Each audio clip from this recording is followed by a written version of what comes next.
when we started Microdosing Institute, I soon came to find out, like, okay, we need to have the backup of real science. So yeah, although I saw and I think you can relate to that, we get a lot of positive emails and positive experiences, and it's easy to say, okay, let's claim the whole thing, but we need to have some backup and some verification with research.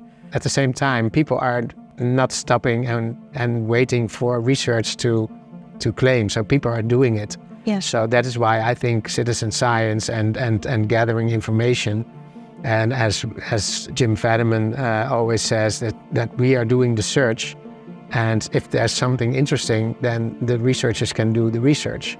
Let's find out what's happening there and if it's for more people.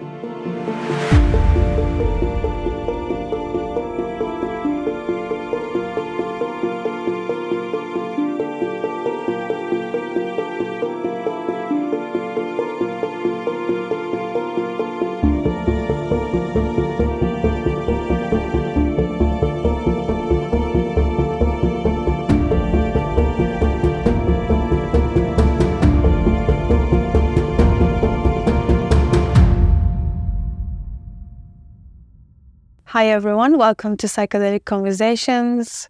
In this moment, I have Hein in the house with me. Thank you so much for joining us. Thank you, Hein, for joining us. Thank you for having me. And it was lovely meeting you in person, because we've been in each other's space and awareness. I've been aware of your work for a while now. Mm-hmm. I think initially you guys were a huge inspiration. Thanks. And I think you guys have that sort of, because you're based in Europe, based in the Netherlands, right? So you have that kind of inspiration to all of us in Europe, because it's a very different legal system. It's a very, Netherlands kind of ahead of the curve, but still in many ways we look to Netherlands for a lot of the, psychedelic education and practices and, all of that. And it's been like that for a long time. Me being in the UK, it's been very, very difficult to navigate, especially what's happening in the legal landscape. Mm-hmm. But before we dive into the real conversation, I just want to say a few lines about what you do to our listeners. I'm sure they are familiar with you as well. So Hein is a co-founder of the Microdosing Institute, which is a global education community and research platform based in the Netherlands. Since 2017, they have built a vital connections in society and bring together ancestral wisdom with modern science to allow for safe, conscious, and effective microdosing with psychedelics. So microdosing is your area of expertise. With this platform, it is, yes. But you do many things. Well, I've been intrigued in the potential healing power of psychedelics since I was 17, so 33 years ago. Tomorrow is my birthday, so I'm 51 now. So yeah, I've been guiding a lot of psychedelic sessions, and so a lot of experience with high-dose journeys. Then stumbled upon microdosing back in 2016. Trying to find out if microdosing could be preventive medicine for cluster headaches. My best friend had cluster headaches, and with high-dose journeys, he could abort his cluster headaches. But we wanted to find out if it could be preventive, like paracetamol or whatever. Mm-hmm. So I came in contact with Jim Fadiman back then, and inspired by his work, we decided to build a platform and to build vital bridges to the community and to the researchers. And so, inspired by Jim Fadiman's work, we decided to collect anecdotal stories, so citizen science, let's say. Mm-hmm. And because in Holland, we can openly talk about psychedelics in the sense of that the magic truffles, the psilocybin-containing truffles are legal in Holland.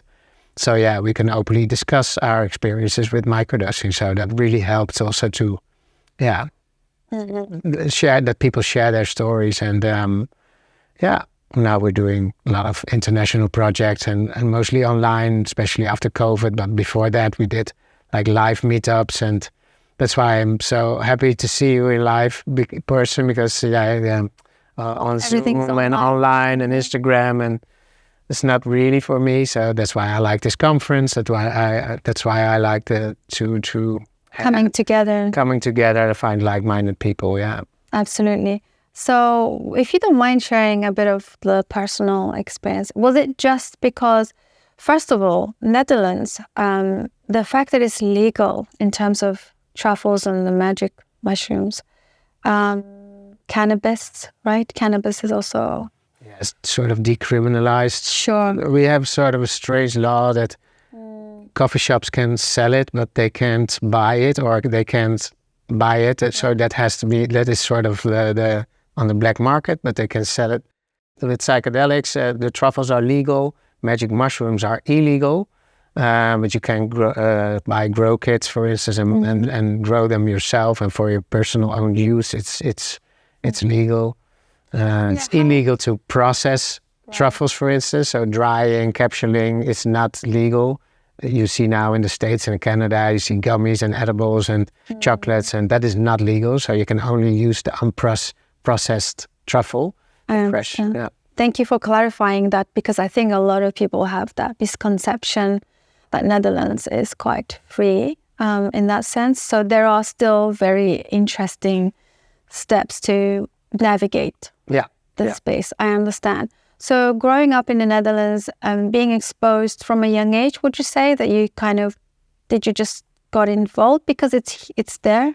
Yeah, I got intrigued. I read all these books of Carlos Castaneda. So and he's one of the first Western spiritual books in the 60s that was published. And it was all about magic mushrooms and peyote and these kind of things and altered states of consciousness. So I was intrigued by that. And we had access to mushrooms and LSD. That came to me. So I started experimenting at a very young age.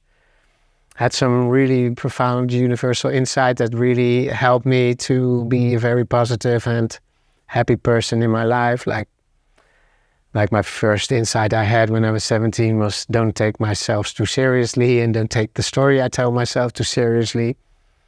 So later on I was reading Eckhart Tolle and diving into Buddhism, and I say, hey, okay, this insight is sort of universal, because the story, Eckhart Tolle is talking about don't identify with your mind too much. And these kind of things helped me. So at a very young age, I saw that potential healing power, and that it really can support people in their quest for personal development. Totally. And what are your feelings about the current wave of the psychedelic education, shall we say? You're here at the ICPR. So have you been in the last one? Did you always attend to the ICPR because it's here? Or? Yeah. Well, the last one, 2 years ago, was my first one, actually. Mm-hmm. Unfortunately, the ones before I didn't attend. Mm-hmm. So, I really dived into the psychedelic research back in 2016. Mm-hmm. My best friend passed away after suffering too much from these cluster headaches. And then I was like, okay, for that group, psilocybin-containing mushrooms are sort of a medicine, because for 80% it lessens intensity or frequency or aborts the cluster headache.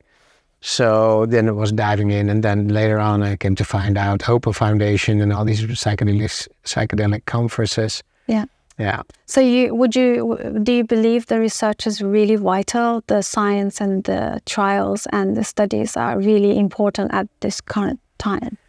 Yes, I think it is. When we started Microdosing Institute, I soon came to find out, okay, we need to have the backup of real science, or else for critics and journalists, we're just a group having an excuse to use drugs during the day. So although I saw and I think you can relate to that, we get a lot of positive emails and positive experiences, and it's easy to say, okay, let's claim the whole thing, but we need to have some backup and some verification with research. But at the same time, people are not stopping and waiting for research to claim. So people are doing it. Yeah. So that is why I think citizen science and gathering information, and as Jim Fadiman always says, that we are doing the search, and if there's something interesting, then the researchers can do the research. So for instance, that's how the ADHD study came about. Like, hey, in our community, people are benefiting from microdosing with psychedelics for their ADHD as an alternative for Ritalin, for instance. And let's find out what's happening there and if it's for more people. And And if there's something worth investigating further, then the scientists can take it away. And we just motivate our people, our community, to participate, because it's sort of research in motion. It's still in its infancies, and they are there first to try to find out if it's safe, if it's non-toxic. Now, we all know that now, but then healthy volunteers, I don't like that frame, but then afterwards, then ADHD, and now we're doing a study on PMS, for instance, and hopefully it's getting more involved. Expanding more onto different subjects, yes. I'm actually very interested in cerebral palsy, the people that are suffering from cerebral CP for short. I would be so interested in research studies kind of being taken to that level where we can maybe understand the nervous system, and it's how can this even be, potentially helping them. So that's kind of been something that I've been really looking into lately. So saying that I'm definitely interested in the science, and I've just been listening to Professor Gul. Did you listen to her earlier? Were you here earlier? No, I haven't. Yeah. No. So she's kind of one of the ones that I follow very closely, and she talks a lot about the critical periods, where she says the psychedelics can open up critical periods where learning and unlearning becomes very open and hyper available. Sort of the suggestive state. Yes, like mainly the peak moments of psychedelics. Okay. And also even after, she says, I think after using psilocybin and different, ketamine has maybe less days, but psilocybin has 2 weeks, and then she said LSD has 3 weeks continued. The window is open. Yeah. Which is a window of opportunity, and it increases suggestibility. Yeah, and she calls it metaplasticity, not so much hyperplasticity, which is very interesting, I find.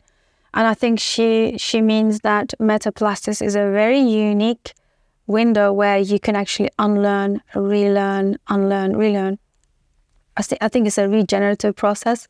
I think this is a breakthrough science, in my opinion, and if this is true, then I can see where we headed, which is quite exciting.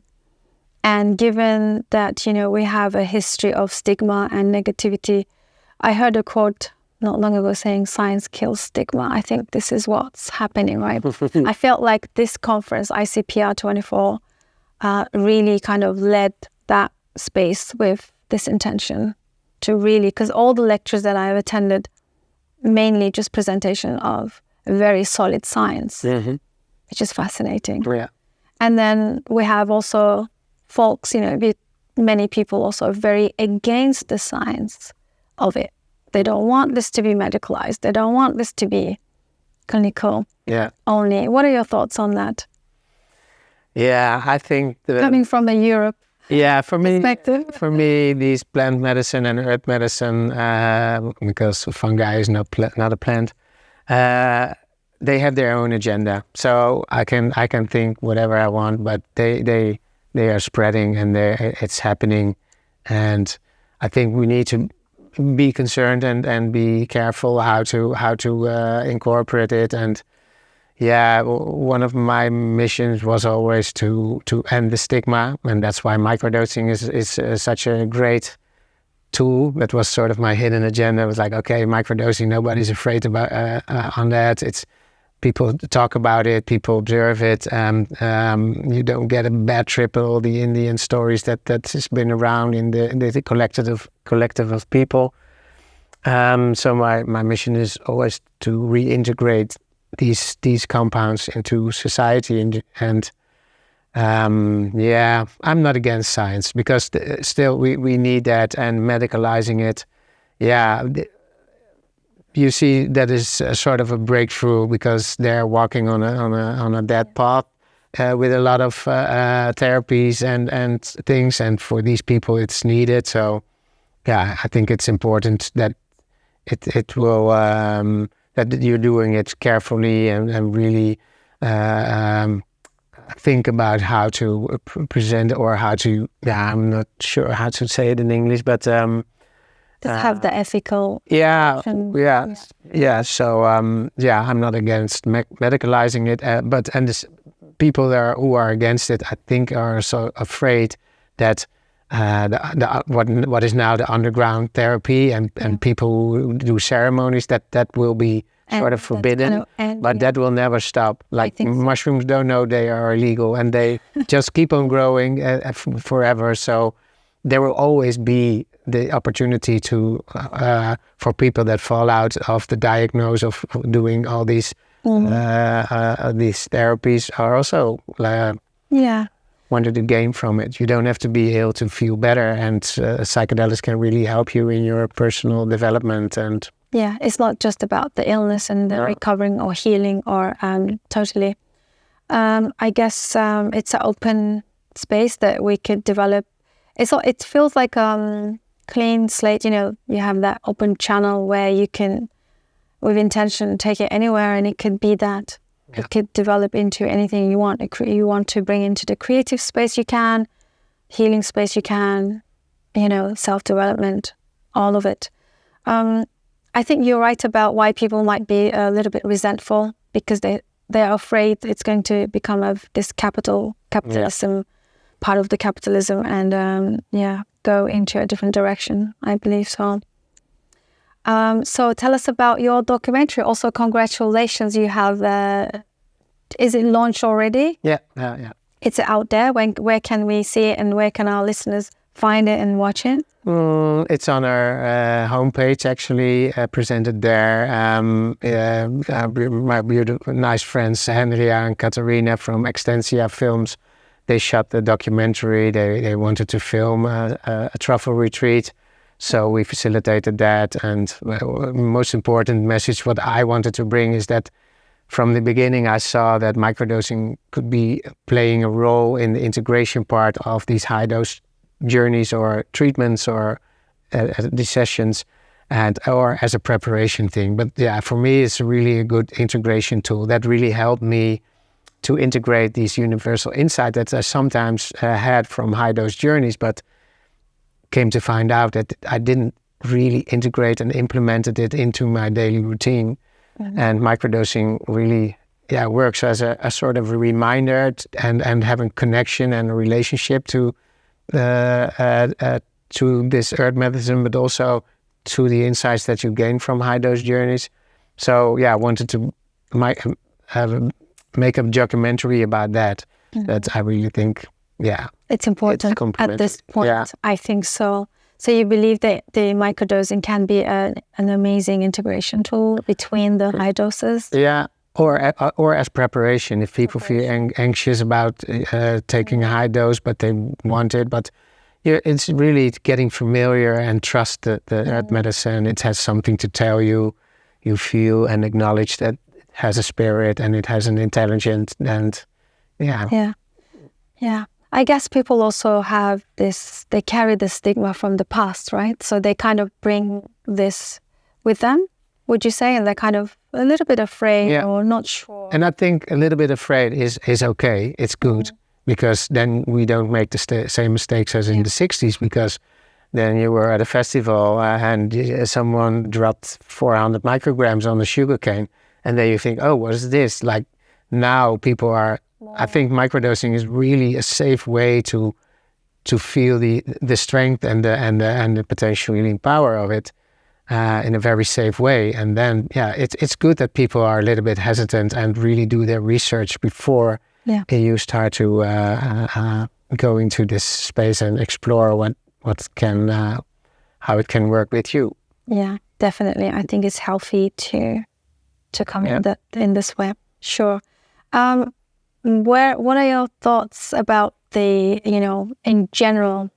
I always talk to a lot of like friends in the US, and they have a very different point of view. For example, I find people across the pond a bit more open. Maybe it's the lineage. It's almost like, I feel like, they say, oh, you've got to have this, we don't have indigenous lineage, and we don't have all these rituals and stuff. But I really believe US has a lineage with LSD.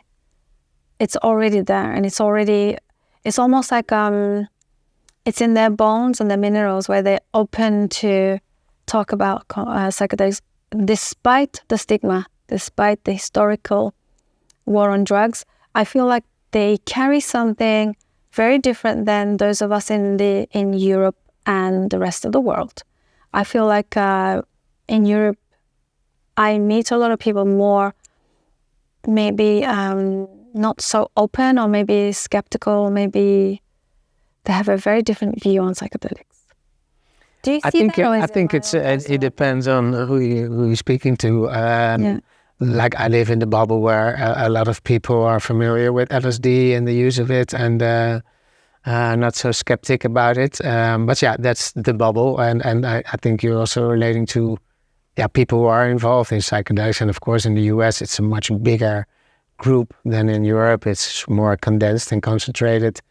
So I'm not sure if because I've known LSD and all my life, sort of like more than half of my life. So I'm not sure what to. I know everybody has a different view on this, but these are my observations. Okay. I feel like they have more kind of a close affiliation. Okay. Or kind of something like that.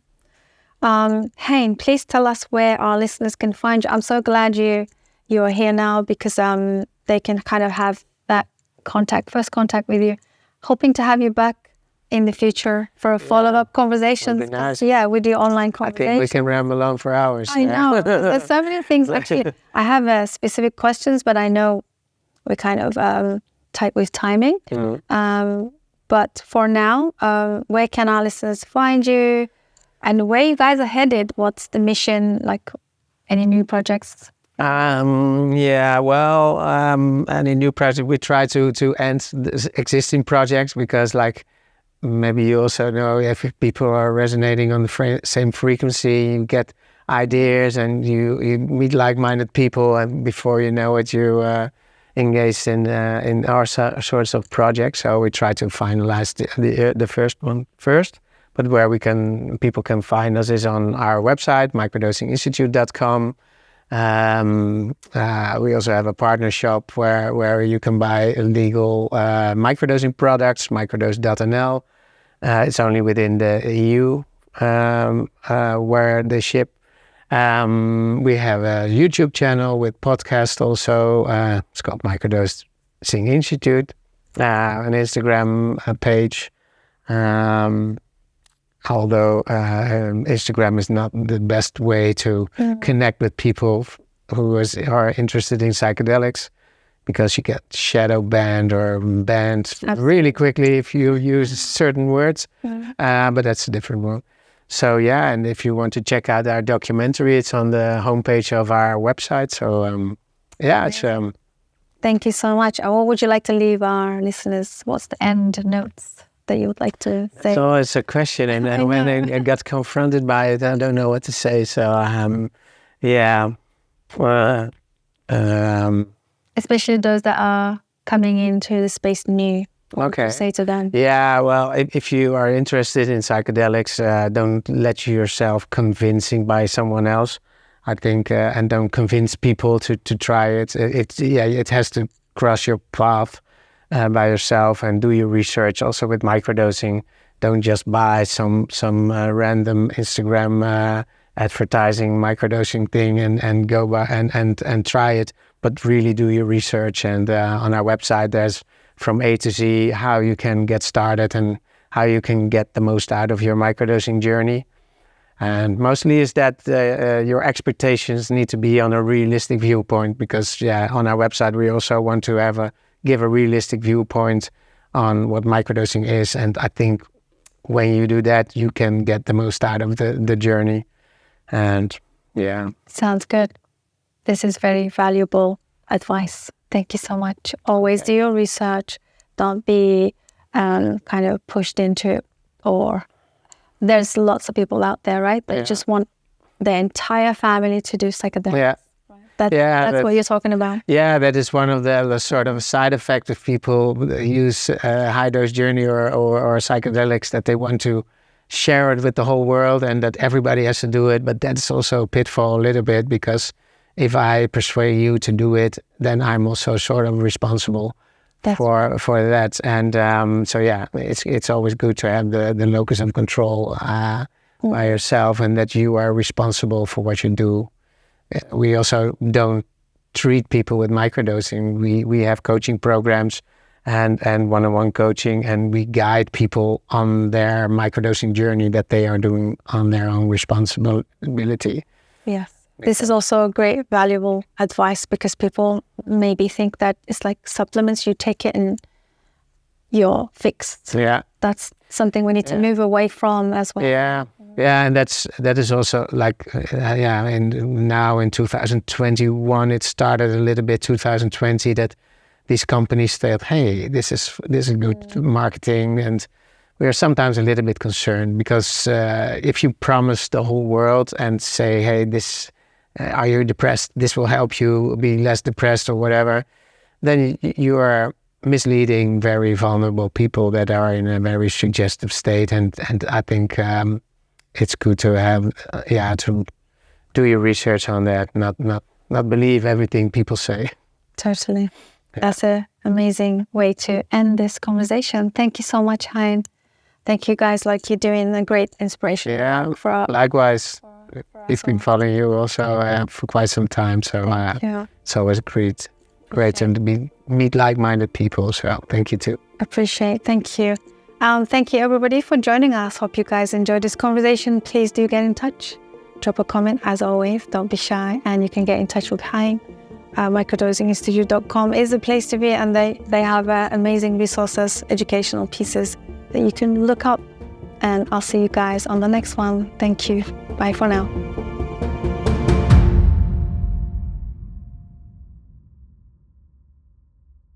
Thank you so much for joining us. Psychedelic Conversations podcast is designed to educate, inform, and expand awareness. For more information, please head over to psychedelic-conversations.com.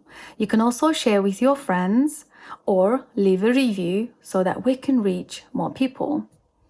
You can also join us in our private Facebook group to keep the conversation going. This show is for information purposes only, and it is not intended to provide mental health or medical advice. Thanks for listening.